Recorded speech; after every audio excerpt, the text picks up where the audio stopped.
Alors, bonjour tout le monde, cousin Gagnon, cousine Gagnon et toute la parenté. Nous sommes le 22 janvier, il est 11 heures et j'ai décidé de vous faire un petit résumé de la semaine qu'on vient de passer dans notre groupe Facebook. Donc, il y a plein de choses intéressantes qui nous ont été divulguées, autant en fait par quelques personnes, je dirais, en particulier. Et je trouvais ça intéressant de faire une petite révision avec vous. Si vous n'avez pas le temps de tout lire, vous pourrez au moins voir de quoi il a été question et vous pouvez aller voir avec les informations que je vais vous donner pour en savoir davantage. Donc, je vous fais un petit résumé. Je me suis écrit ça sur une petite feuille. Dans le fond, ce sont les faits saillants, j'ai appelé, de la semaine du 15 au 21 janvier inclusivement, donc jusqu'à hier. Alors, le 16 janvier, on a mis les points sur les i concernant l'utilisation de la langue sur notre site Internet, parce que certains trouvaient qu'il y avait beaucoup d'anglais, enfin, bon. Et donc, j'en suis venue à décider, parce que j'ai pris le pouvoir de décision, quelle que soit la langue, l'anglais, le français, tout était accepté et à chacun de faire la traduction si nécessaire pour la traduction instantanée pour mieux comprendre le texte. Ce qu'on a pu voir, c'est que des fois, le traducteur n'est pas fidèle, ou en tout cas, on sait ce que c'est un traducteur automatique. Alors, s'il y a des mots qui semblent étranges dans la traduction et que même ça peut entraîner une compréhension complètement inadéquate, c'est important, s'il y a un malaise, de voir avec moi en message privé pour que je puisse vous donner une traduction plus exacte, disons. C'est arrivé avec un mot qui m'a fait rire, mais en même temps, c'est pas drôle, parce que j'avais inscrit. Qu'est-ce que j'avais écrit donc, par rapport à. Ah mon Dieu. Qu'est-ce que c'était? Oh, ma mémoire est tellement courte. En tout cas, il y a un terme qui a été. Ah oui, réajuster le tir en français. Et en anglais, on parlait de shooting. Alors, Annette, pas Annette, Adèle, notre cousine de Vancouver, m'a envoyé un petit message en me demandant qu'est-ce que tu as voulu dire. Parce que là, shooting, hein, on sait ce que c'est, ça vient, ça vient nous chatouiller un peu. Alors, il a fallu que je lui explique l'expression française de corriger le tir, c'est-à-dire de, de réajuster la situation. Alors, ce genre de choses-là peut arriver sûrement encore. Alors, n'hésitez pas à communiquer avec moi s'il y a un malaise. Donc, ça a été notre sujet du début de la semaine. Et on a eu droit par Yves Capuano de nous expliquer un petit peu, d'expliquer en fait l'ensemble des cousins d'où venait en fait le chatouillement des Québécois sur la langue française. On a eu droit à une histoire petite historique de l'histoire des Canadiens français au Québec. Très intéressant. Alors, je vous encourage à aller lire ça. Même pour nous, les Québécois, parfois on n'est pas au courant nécessairement d'où vient toute cette question autour de la langue. Maintenant, ensuite, je vous ai proposé un portrait de l'histoire de Thomas Caron, qui se trouve être le père le père de Rosa, finalement, et son périple en Californie à la recherche de l'or. Donc, c'est très intéressant. Je pourrais toujours, s'il y en a qui sont intéressés, en ajouter là-dessus, mais j'ai fait un portrait non exhaustif. Donc, c'était le 16 janvier. Grosse journée. Le 17 janvier, Susan nous a parlé de Marie-Marthe Gagnon, qui est la sœur de Georges-Étienne et la sœur de Clovis, qui est l'ancêtre de nos cousins de Vancouver. À travers ça, on a aussi eu de l'information sur Flore. Flore, qui est la fille de Georges-Étienne et Elodie Huard, c'est-à-dire du premier mariage de Georges-Étienne. Et je vous en reparlerai un peu plus longuement un peu plus tard. Ensuite, le 19 janvier, euh, l'histoire de Marie-Marthe, c'est par Suzon. Je ne sais pas, je l'ai mentionné. Le 19 janvier, on a eu l'entrevue qu'a fait Adèle de son oncle Lucien Gagnon. Donc, ça nous donnait l'histoire de la vie de la famille de Clovis Gagnon en Saskatchewan dans les années 20-30. Très intéressant. Euh, très, vie très, très, très difficile. Donc, vraiment une grande, grande pauvreté dans cette famille-là qu'on a pu constater. Ensuite, la même journée, Annette, cousine, non, sœur de Adèle, fille de Albert, je commence à me démêler, nous a donné d'autres précisions sur la vie à Vanguard. Ensuite, moi-même, j'ai fait des liens parce que je suis allée voir sur la carte la carte sur Google Maps, pour voir où était situé Vanguard dans Saskatchewan. J'ai vu qu'autour, il y avait plusieurs petits villages à connotation française, dont la ville de La Flèche. Et j'ai fait un lien, parce que La Flèche, ça me disait quelque chose. Et je suis allée voir dans les recherches que j'ai faites concernant l'avènement des premiers colons en terre d'Amérique française. Et j'ai vu effectivement que La Flèche, c'était une ville en France, d'où était issu Jérôme Leroyer, qui est, avec d'autres personnes, à l'origine de la fondation de la Société Notre-Dame de Montréal pour la conversion des sauvages de la Nouvelle-France. Le but de cette société était de soutenir le projet missionnaire de Ville-Marie sur l'île de Montréal.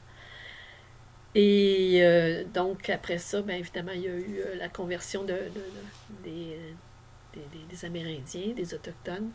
Et ça a été jusqu'à, même jusqu'en Alberta, ce que nous a dit Yves Capuano dans un autre commentaire. Donc, je vous ai mis un paragraphe là-dessus pour ceux que ça intéresse. C'était le 19 janvier. Ensuite, le 20 janvier, on a eu l'histoire par je crois que c'est par Adèle, l'histoire de Aline Gagnon, sa tante, sœur sœur de son père et fille de Clovis Gagnon, alors qui a vécu en Saskatchewan, qui a été sœur et qui, pendant une dizaine d'années, et qui, à son départ du couvent à cause de maladie, s'est mariée avec un monsieur qui visitait, je crois, quelqu'un de sa famille à l'hôpital où elle était soignée. Donc, je trouvais ça croustillant un petit peu comme histoire. Alors, puis, on a su aussi que Aline n'a pas eu d'enfant, mais elle s'est vraiment donnée corps et âme pour ses frères, ses sœurs, et jusqu'à la fin de sa vie, qui, je pense, elle est décédée avant les fêtes. Donc, c'est très, très récent. Aline, qui, je trouve, a des airs de famille beaucoup avec les Gagnons, dont ma mère, entre autres. Maintenant, la même journée, le 20 janvier, on a eu le témoignage de Raymond Gagnon, qui est frère d'Aline, et vraiment quelque chose de très, encore plus, qui ajoute encore plus à l'histoire qu'on avait lue un peu auparavant sur la famille de Clovis Gagnon. Alors, à lire, vraiment, qui a été placé sur le site par Caroline, si je me souviens bien. Carol. Le 21 janvier, hier, on a eu une précision parce que là, on commence à être mêlé à savoir comment on s'appelle, quel genre de... Est-ce qu'on est des cousins germains, des cousins de première génération, deuxième génération, en tout cas, c'est un peu mêlant. Alors, Annette nous a donné une charte en anglais et Yves nous a envoyé un lien pour avoir une compréhension en français de comment on devrait s'appeler. Alors, je vous invite, si ça vous intéresse, à aller regarder ça. Je peux peut-être vous dire déjà que si vous allez sur à votre gauche, là, dans le groupe, si vous allez sur membres, vous allez voir toute la liste des membres et vous pouvez cliquer sur un membre. Alors, les personnes qui ont fait des commentaires, je vous les ai nommés là, pour cette semaine. Si vous voulez en savoir plus, vous cliquez sur leur nom et vous allez voir les commentaires qu'ils ont faits. Mais parfois,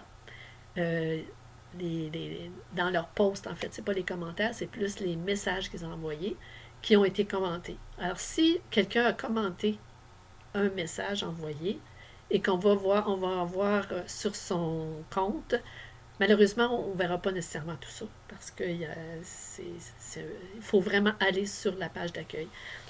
Alors, c'est pour ça que je vous en raconte un petit peu, des fois qui n'ont pas été, que vous ne pouvez pas aller voir facilement pour que vous soyez au courant. Puis, voilà. Vous fassiez une recherche plus exhaustive à ce moment-là et puis d'aller vraiment sur la page et de dérouler. Des fois, c'est un peu compliqué. Alors, j'ai quelques petits potins pour vous qui m'ont particulièrement intéressé dans cette semaine. En fait, qui m'ont flashé, on peut dire. Non, c'est pas le bon mot, je devrais pas dire ça. Qui ont attiré mon regard. Parce que quand on parle français, il faut parler français. Mon cousin Pierre-Louis, Jean-Pierre, me reprendrait automatiquement. Alors donc, on a appris que Flore Gagnon, qui est la fille de Georges-Étienne, est morte d'urémie à l'âge de, je crois que c'est 29 ans, très jeune. Et Susan nous a dit que la cause de ça, c'est et c'est Tino, sa mère, qui lui a dit ça, que apparemment Flore aimait beaucoup boire du vinaigre.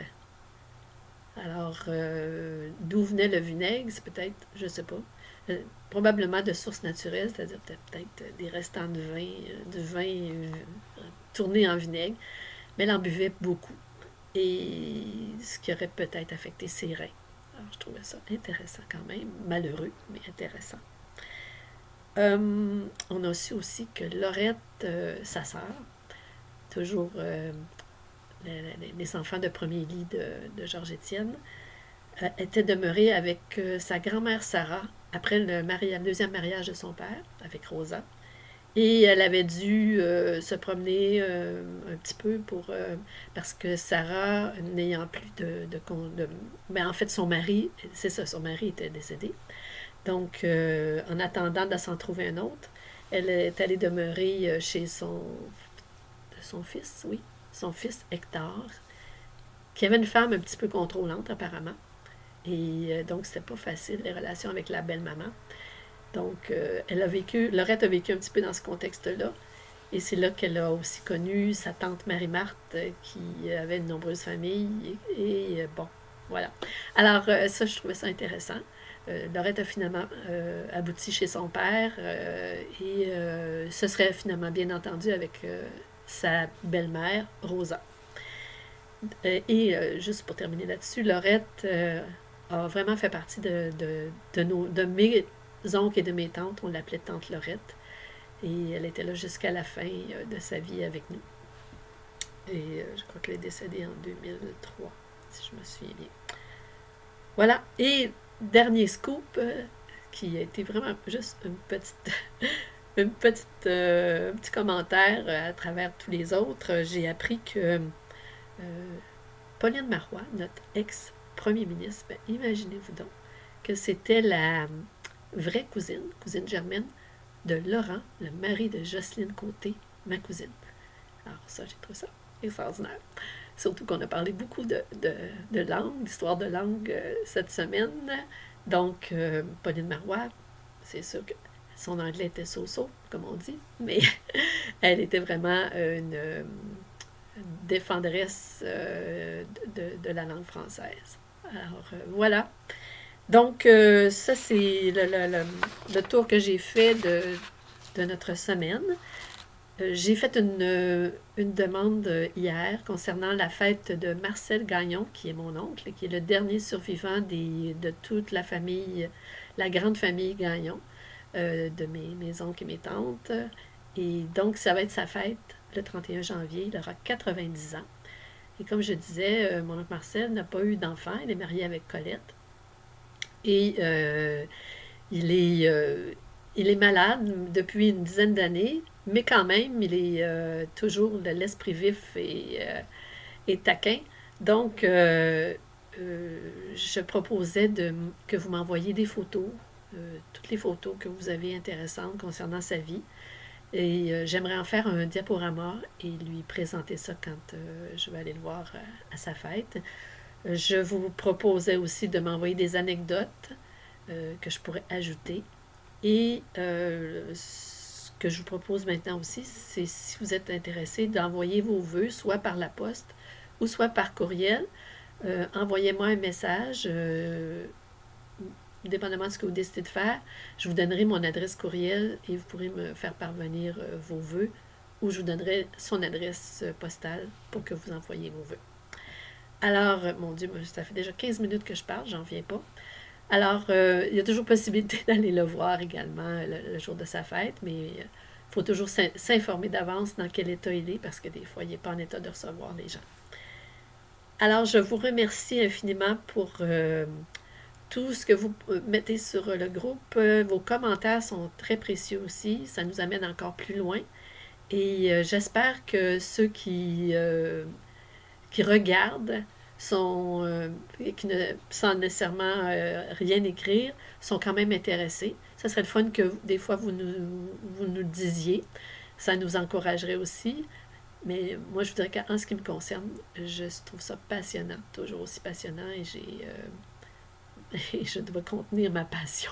Parce que sinon, je serais sur mon écran 24 heures sur 24, ce qui ne serait pas très bon pour ma santé. Alors, je vous embrasse et mes amis anglophones, mes cousins anglophones, je ne sais pas si je vais vous faire un vidéo de 15 minutes en anglais. Ça va vraiment être très exigeant pour moi. Mais je vais sans doute vous envoyer un petit coucou en français. Alors voilà, bonne journée, bonne semaine et à la prochaine.